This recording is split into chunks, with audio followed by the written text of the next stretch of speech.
Hello, everybody, and welcome to the Wednesday webinar. We're looking forward to having you here today and appreciate you joining us and giving us some of your precious time. Today's topic, and I just want to confirm, Jeff, you can let me know you can see my screen just fine? Yep, all good. Perfect. Thanks, everybody. Yeah, we'll get started. So GLP-1s, what's all the hype? What you may or may not know, GLP-1s have been around since 2005. And at that time, they were really prescribed for diabetes. And since that time, through some very interesting clinical trials, they've been expanded to include diabetes and weight loss. And you'll learn a little bit more about where that might be going during this presentation.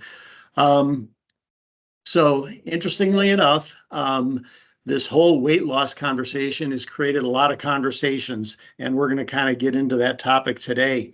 I would like to, hold on, just advance my screen.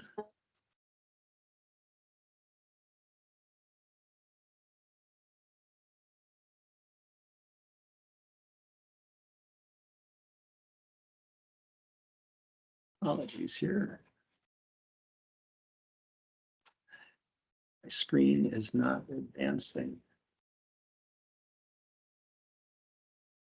There we go. There we go. Today, we have Warren Borders and Jeff Otten joining us from Leaf Health, and welcome to have them, happy to have them here with us. One of the things that I wanted to start out with topics like GLP-1s is to really talk about 90-degree benefits and our core values. And this is true for all of 90-degree benefits. And it really applies to how we're going to approach GLP-1s, but we always treat our customers first.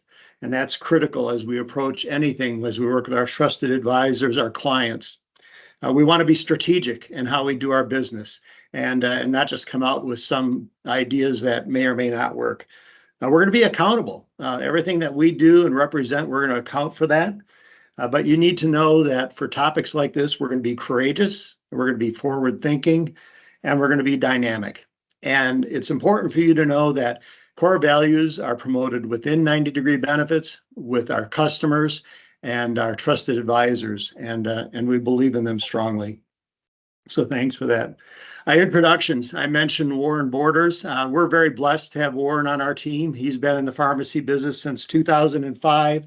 I've had the opportunity to work with Warren now for about 3 or 4 years, and he has a very strong background in our business, and he works with us on our pharmacy contracts, pricing, savings analysis. We can always count on Warren, and happy to have him. Jeff, more of a newbie at Leaf Health and joining in the last year, but Jeff is our clinician here for Leaf Health, and he's had 8 years in specialty business. He started out in Walgreens about eight or 9 years ago, where he worked with 340B programs, oversaw patients with HIV and chronic inflammatory conditions, has a lot of experience in prior authorizations, infusion medications, copay assistance, and alternate funding. So he truly is an expert in our business, and we're pleased to have both Jeff and Warren join us today. So thank you, gentlemen. Thank you. Yeah, so here's what we're going to go, and I'm going to turn this over to Warren for right now. Yeah, Bruce, thank you for the introductions and including us in this discussion. So I want to go over some of the objectives today. We want to have a conversation about GLP-1s. What are they, and what are the medications that are included in this category? We want to look at the efficacy and uses of the GLP-1 medications. And then we want to look at the coverage strategies for those plans who are considering covering these medications. And then finally, we want to move into what are the financial impacts of these GLP-1s. Next slide, please.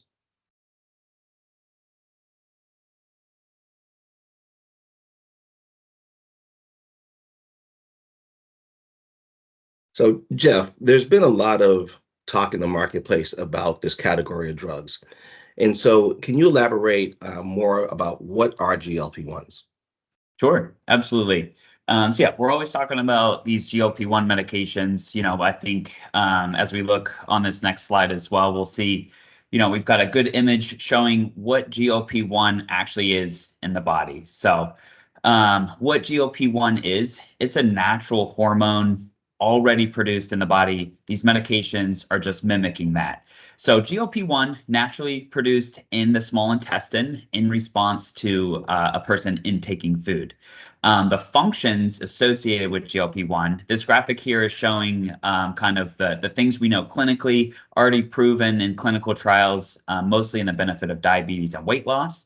But I've got a good acronym in terms of remembering how and what GLP-1 does in the body. And it's simply using GLP. So G is going to be for gut, L is going to be for liver, P is going to be for pancreas. So in our gut, it's going to slow gastric emptying, and it's also going to increase satiety, which is the feeling of being full. L for liver, we are going to be reducing the production of glycogen through the lowering of glucagon from the pancreas. So glycogen is the stored sugars in the body. So your liver would release glycogen to increase your body's blood sugar. So that has a lot of control and benefits in diabetic patients. The P is for pancreas. What GLP-1 here is doing is going to stimulate the pancreas to secrete insulin in response to rising blood sugar. So just a naturally occurring process there as well. Now, when we, on this next slide, as I mentioned, these GLP-1 medications, they are already approved for diabetes, specifically type 2. They're not used in type 1 diabetes, so only type 2 diabetes, but then also weight loss. What we want to emphasize and show here on this slide is that there is a lot of emerging areas, therapeutic areas, that's under investigation for GLP-1s as well. So this image here, it's got a lot of things on here showing kind of either theoretical benefits or maybe benefits seen in animal studies, or benefits seen where we're looking at a clinical trial for diabetes or weight loss, and then we realize, hey, a small subset of patients had some improved memory or some improved liver function. So here on the right, we have tons of theoretical advantages to GLP-1s that are under investigation now.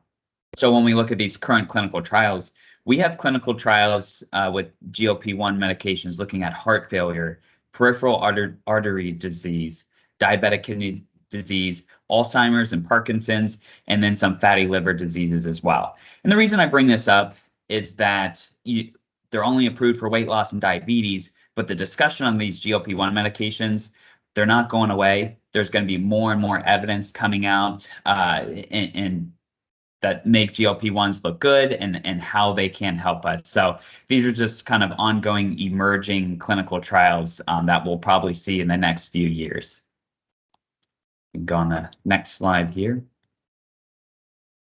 So here we have just the listed GLP-1 medications on the market. We have plenty of options there. Some have even already come on the market and left the market, because we've got the first one was Byetta all the way in 2005 for type 2 diabetes.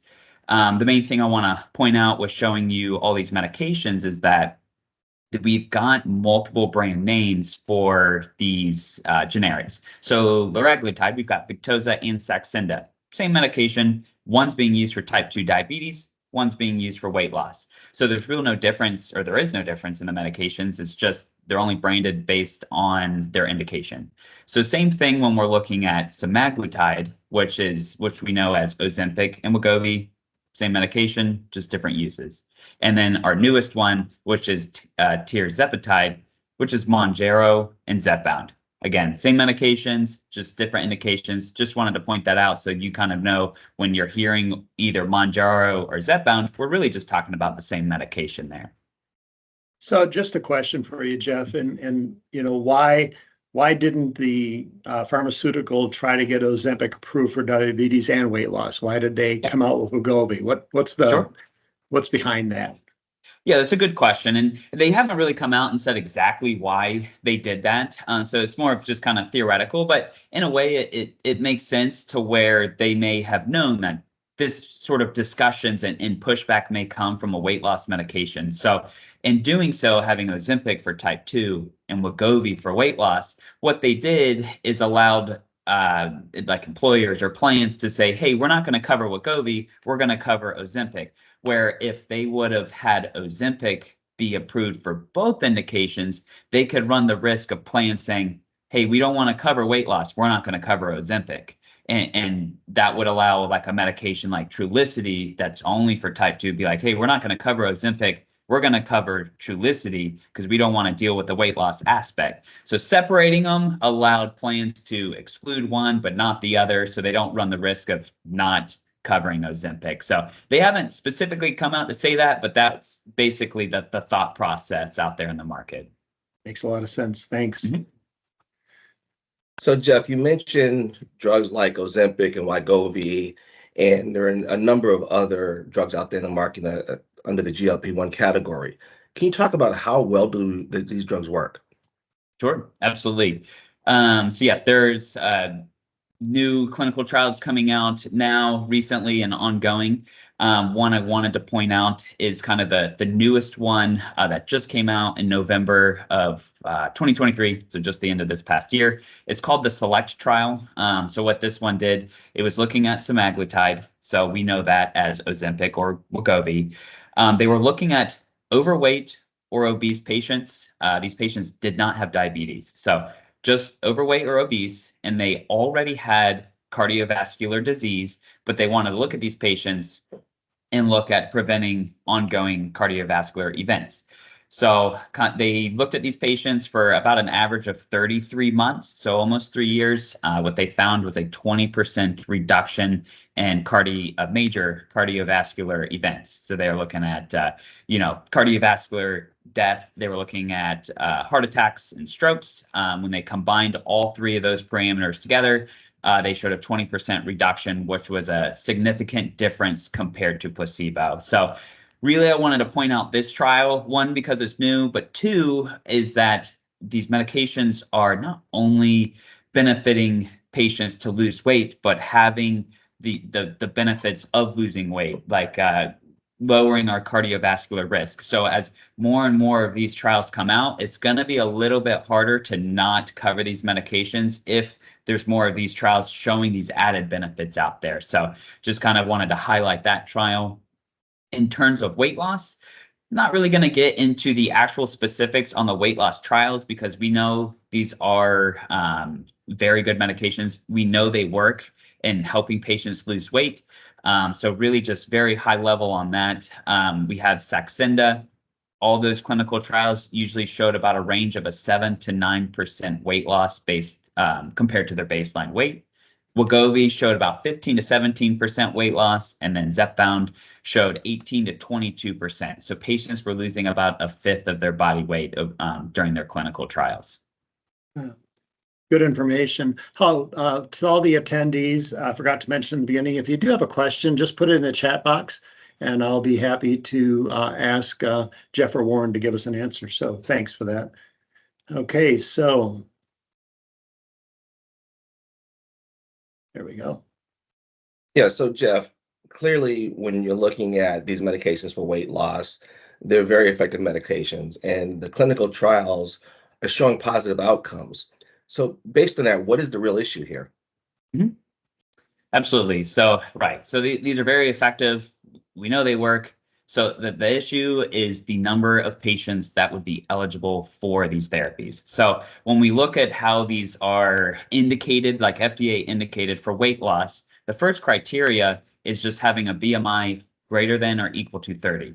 So when we look at the US population, we have almost 42% of US adults already in that criteria. So already we've got 42% of Americans would be eligible for a GLP-1 for weight loss. Second criteria is a BMI of greater than or equal to 27 with a obese related comorbidity, which would be about, high blood pressure, high cholesterol, sleep apnea, diabetes, things of that nature.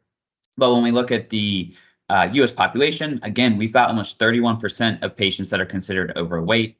That's a BMI of 25 to 29.9. So when we're looking at a BMI of 27, maybe that's another 15 to 20%. So we've got probably over 50% of US adults would be eligible for these medications. So this graphic and this next piece kind of outlines the growth of the prescriptions of GLP-1s. Back in 2020, there was only 16 million prescriptions throughout the entire year, and those were like filled, approved prescriptions. 10 million were rejected, meaning either through a PA or no coverage. But when we look at 2023, we're only looking a couple years later. We've got 11 months of data, so we're only looking through November. We've got 51 million approved prescriptions, but then another 64 million were rejected. So we're looking at over 100 million, 115 million prescriptions. So we're over 4 times as many prescriptions total when we're looking at 2020 versus 2023. So we just have a massive increase of prescriptions. So the main issue is the number of patients that would be eligible for these medications. Yeah. So what I just heard, Jeff, is I'm 6'1", 215 pounds, and I take lisinopril, so I'm eligible. Is that Right. right? With a right. With a BMI greater than or equal to 27, right. Yep. You would be Yep. eligible just based on that alone. Interesting. Hey, we have a few questions. One is from Vicky. Is there any data on the sustainability or sustained weight loss? And Nancy, is Jardiance not in the same category as the other medications that were listed? So data for ongoing weight loss, there are some trials out there that show, if you come off these medications, you kind of gain some or all the weight back. I would say a lot of times, or some of them would be, as an example, like Zepbound, if you're losing 20%, some of the studies are showing that you gain about half of that back. So it is about a sustained 10% weight loss. So it's still good. We will have a few things coming up next to kind of show what we can do to alleviate and set those patients up to keep that weight loss. But yes, a lot of times if the patient continues and goes back into their old habits, they gain a lot of that weight back. Right. So Julie is kind of in that same vein and said, I've heard that when the individual achieves the desired weight and go off the med, they begin to immediately put the weight back on. How do we keep people off these expensive drugs and maintain the weight loss? I think we're going to talk about that in a little bit. So I think we'll just hold on that. And then Ashley says, hold on, put that, a lot of chats. Okay. Recent research is showing that gastroparesis is a possibility after use. So what is your knowledge on this and other side effects? Yeah, so one of the, because kind of in one of the way it works, when we're, GLP-1, the G, the gut, it's slowing gastric emptying. So right, that can cause, and so that is, if we're slowing gastric emptying, that's slowing how the food and everything moves through our GI tract. So gastroparesis, when it comes to a halt or it's moving too slow, right, that can be a side effect. And there has been some reports where it is messing up patients ongoing after the fact, that now their body, it's not used to moving things that quickly or slowly through its GI tract, and it is having some effects afterwards. So yes, those would be kind of some listed adverse effects with these GLP-1 medications. Okay. And thanks. I know you had mentioned a question too about the SGLT2, the Jardiance, and how those work as well. And those would be categorized pretty similarly. Those are working to, they work in the same pathway as GLP-1s in terms that it is helping your body's natural GLP-1 not being broken down, and so basically kind of lasting longer and having higher levels. So they can be very similar in those nature. Okay. Well, thank you. Mm-hmm. Good questions. Thanks, the audience. Okay. Well, Jeff, thanks a lot. That was a lot of really good information there. And, there's been a lot of discussion about whether a plan should or should not cover these medications. So when we're looking at plans who decide to cover the meds in that GLP-1 category, what are some of the strategies and considerations around coverage? Sure. This first one's pretty straightforward. This has got to be, pretty much bare minimum of what you need. If you're going to cover these for weight loss, it's got to be bare minimum. First thing is having a 3-month kind of trial or lifestyle modifications before even starting a GLP-1 medication. that's got to be a combination of a reduced calorie diet as well as an increased physical activity. I would say some plans are, requiring this to be documented in the chart notes, instead of just, the provider on the prior authorization being able to click off and just saying like, yep, they've done it, but have this being in the chart notes that they've done this. Now, I know it can be simple. They can just ask the patient, hey, have you done it? Yes, and they can put it in there. But you might have some providers that, take accountability and really emphasize this to the patient, might not put it in the chart notes unless they truly feel like the patient is trying it. So it puts a little bit back on the provider as well when we require it to be outlined in the chart notes that they've done this. So it could just be another step in having the providers engage the patient more about the lifestyle changes. The other pieces are just kind of PA to label, meaning it's the FDA indicated uses. So just having a BMI greater than or equal to 30, and then BMI greater than or equal to 27 with a weight related comorbidity, which we had mentioned is like sleep apnea, high blood pressure, high cholesterol, things of that nature. In terms of the continuation, well, really the initial prior authorization, we want it to only be approved for about 6 to 7 months. That way we can do a continuation PA at the 6-month mark. From there, we want to make sure the patient is lost at least or greater than or equal to about 5% of the body weight. So we want to make sure it's actually working for the patient, and then we can approve it and they can continue on. If they haven't lost 5% of their body weight, it's not working for them, and then they shouldn't be on the medication anymore. It's just going to be, kind of wasted pharmacy spend at that point if it's not working for them. All right. And then on this next slide, still patients that say they're approved for the medication, they're taking it. What we've recently found out, 68% of patients don't even stay on therapy for 12 months. So from that stat, from this study, we can kind of grasp and pull a bunch of different theories from that. Maybe it worked really well and they lost the weight they wanted and they went off the medication. Or maybe it didn't work for them, so they went off the medication. What likely is the case in this scenario could be more side effects. These medications can cause nausea. So some patients will stop it due to the nausea from it, because some patients it's pretty severe, but usually it lasts for a couple of days, then kind of goes away. One thing though is if patients are not adherent to their medication, meaning if it's like Victoza where you take it every day, or Ozempic where you take it weekly, if they're skipping doses, especially like an Ozempic, if you skip a whole dose, you're going 2 weeks without the medication, then you take it again, that nausea can come right back. So a lot of times just not being adherent to the therapy, and then in a combination of the side effects, patients aren't staying on these medications. So what that results in, poor outcomes, going back and forth on taking the medication, which what that is medication waste. They're on the medication, they're not taking it correctly, they're not getting the outcome they want, so it's resulting in medication waste. So as we advance to the next slide, what we want. I got a question as I do that. Sure, I got a question from Pat that says, who monitors the member participation in the results for maintaining in the use? Oh, sorry, you broke up a little. What was that question? I'm sorry. Basically, who's set up to monitor these members? And I think the next slide is helping us out on that question. Did you catch that, Jeff? How to monitor them? Yeah. So in other words, working through LEAF and our pharmacy benefit manager and setting up these programs and putting in the appropriate plan language, who really monitors this member's participation and their results? Oh, gotcha. So yeah, a lot of the monitoring is going to be done by the plan in terms of the prior authorization criteria.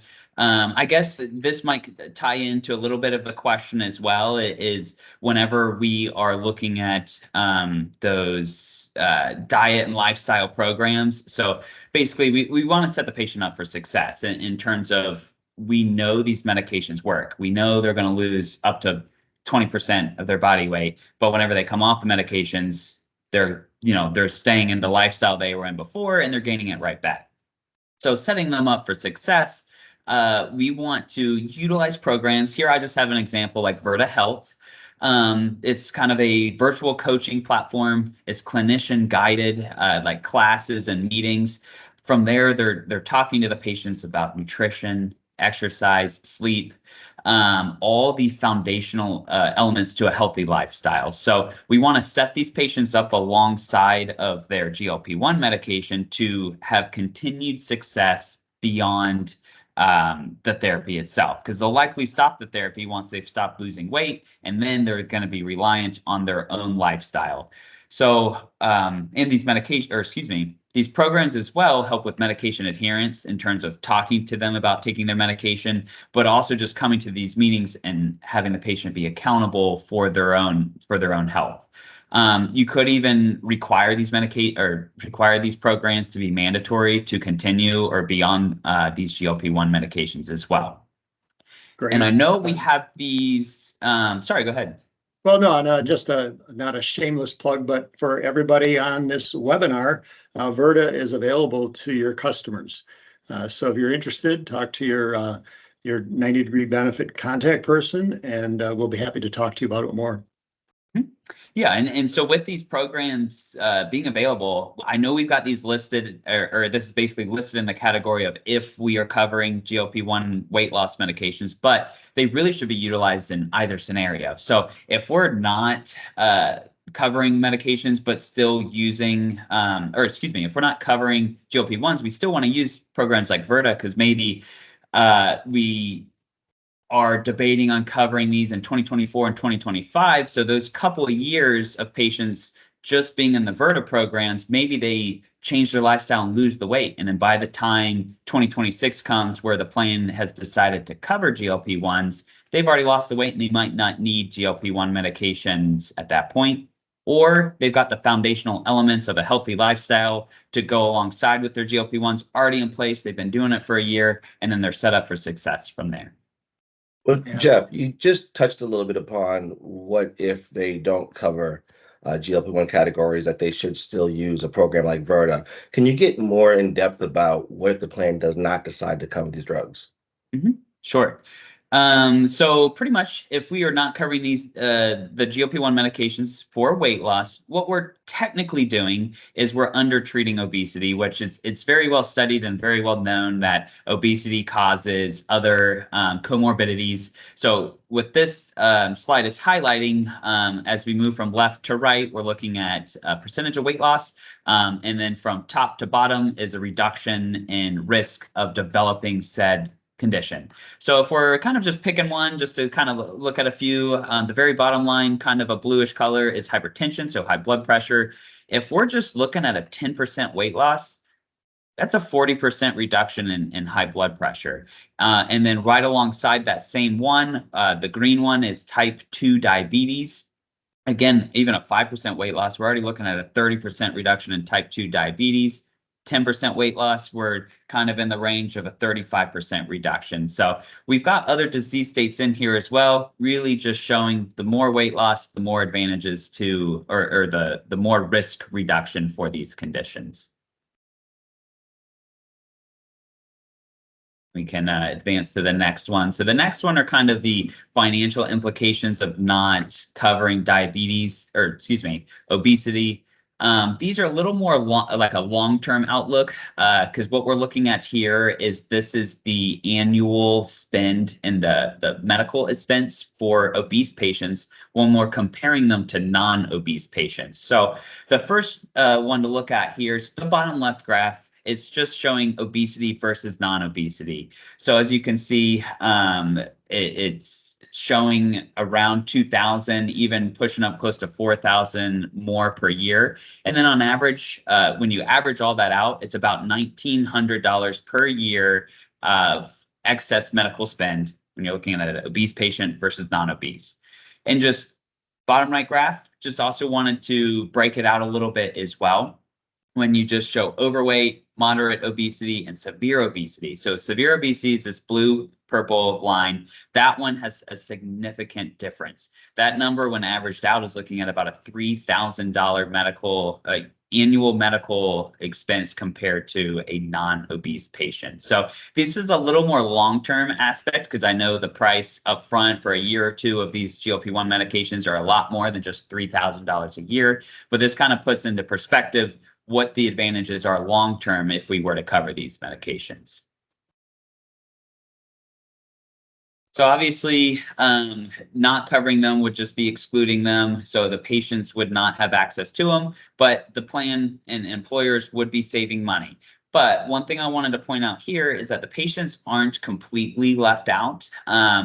What's available to the patients are copay cards. And generally, the view of copay cards are that the plan is covering it, like plans covering the medication has a specific copay. Copay card is used to cover either the rest or a certain amount listed.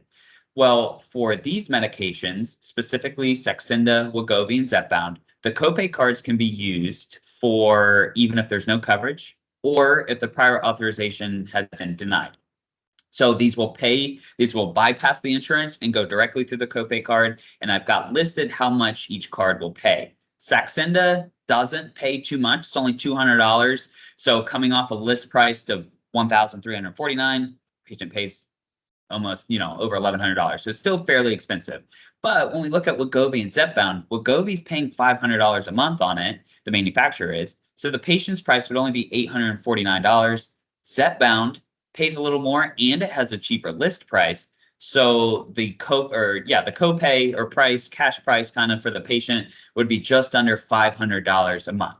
So I wanted to kind of highlight a little bit that if we've got a patient talking to us, like upset maybe that their plan is not covering these medications for weight loss, a bit of talking points here is that these clinical trials are showing a weight reduction of about 10%, or a 10% reduction in weight compared to their baseline at week 12. So that's 3 months. So if a patient wants to go on Zepbound for 3 months, they don't have coverage, they can only use these copay cards.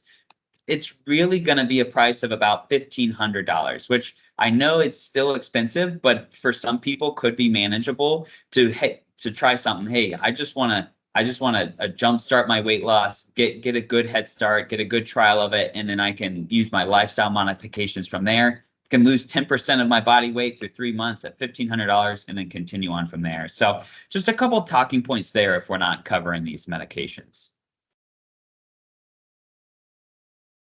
And on to the next slide from here are kind of just some takeaway points, kind of pros and cons of covering them. Obviously, if you are going to cover them, the pros are patient access. They've got access to these medications, improved health outcomes because you're going to be treating the diabetes. So you've kind of got some long-term medical expense benefits there. And then higher employee satisfaction rates. So really, there's been some studies, just kind of like surveys out there that are really estimating that pushing close to 50% of employees would consider changing employers based on coverage of these medications. So that's kind of something to think about as well. Obviously, the cons: increased pharmacy spend. It would be a pretty big increase in pharmacy spend as well to cover these. To not cover, pro, decrease, or if you're already not covering them, kind of staying, your pharmacy spend would stay the same. Cons would be we're under treating obesity, and then we have a long-term increase in medical cost, where we might see the advantages a couple years down the road, where we're changing this severe obese patient from an average of $3,000 more, maybe down to maybe just $1,000 or even and the same as a non-obese patient. So we've got some savings long-term that could come from covering these. And then lower employee satisfaction rate, kind of going back to patients thinking of, would I even change jobs based on what my insurance covered as well? Yeah, really good information, Jeff, and thank you, Warren. This is the end of our formal presentation, but I'd like to open it up for any questions. If somebody wants to put something into the chat, that would be great. I'll just wait for a moment, but as I maybe wait for a chat, I think really working with 90-degree benefits and our trusted consultants with Leaf Health, we are going to balance that conversation for our clients and discuss the pharmacy spend cost and then the potential savings of people being in a healthier state, regardless of if it's for diabetes or weight loss. and being able to put programs together like we have with Virta. So a lot to come from 90 Degree Benefits. And again, appreciate everything here with Jeff and Warren. This presentation will get posted within the week on our web portal, but this is our contact information. I have a question from Russell. It says, typically we see the cost of medications continue to rise over the years. Do you anticipate this to happen with collusion of the pharmaceutical industry? So yeah, with brain name medications, especially like in the specialty like realm, you do kind of like around January every year the medications will increase in price. A lot of times there's not too much more of like an inflation, like when you've already got one on the market. So like we'll say like Wegovy next year, like if it's got a list price of 1,349, you probably would see the price of it go up into the 1,400s. Not much more than just your normal like inflation rate, but yeah, typically medications will kind of go up in price each year. But right now, with Zepbound coming out and Zepbound going at a lower list price, which is a good sign. I mean, it's really listed $300 below Saxenda and Wegovy, so hopefully that trend would continue to where there's more competition between these agents now that there's so many out there on the market, which is a good thing. Like we've already got 3 approved for weight loss, so hopefully the competition will kind of keep the prices down or move them lower. But I think it is a good sign showing that Zepbound is coming in at a lower list price. Got it. So essentially, regardless of the number of drugs that come out, we don't anticipate competition, right, in driving the price down. So that what you would consider supply and demand, we don't anticipate those supply is really going to affect pricing. Is that a true statement? Do you think? Yeah, I think so. Because right now, unless a new product were to come on the market, which there's not too many still to come other than a couple like oral agents, which there's already one out there, Rybelsus, which is in the same medication as Wegovy and Ozempic. Rybelsus is for type 2 diabetes. It's a oral by mouth medication. So there's a few kind of coming out in that realm. So there might not be more new ones, kind of like how Zepbound came out. Got it. Jacqueline said the risk benefit analysis indicates including these medications is a win-win long term. Why are insurers so adverse to covering GLP-1s? Yeah, so I think the issue is the financial impact in like year 1, 2, and 3. So we know there's long-term benefits to these medications, whereas on the slide showing the $3,000 for severe obesity or $1,900 for just general obese patients in terms of the annual medical spend. But year 1, 2, and 3, we're not really going to see those benefits yet because the patient hasn't really lost that weight yet, and the annual spend on these list prices really could be $10,000 to about $14,000 per patient. So when you have such a high percentage of patients, it's really difficult because you can't really limit it to just a few people to start taking it year over year. It's if you're covering it, you basically have to follow those PA criteria.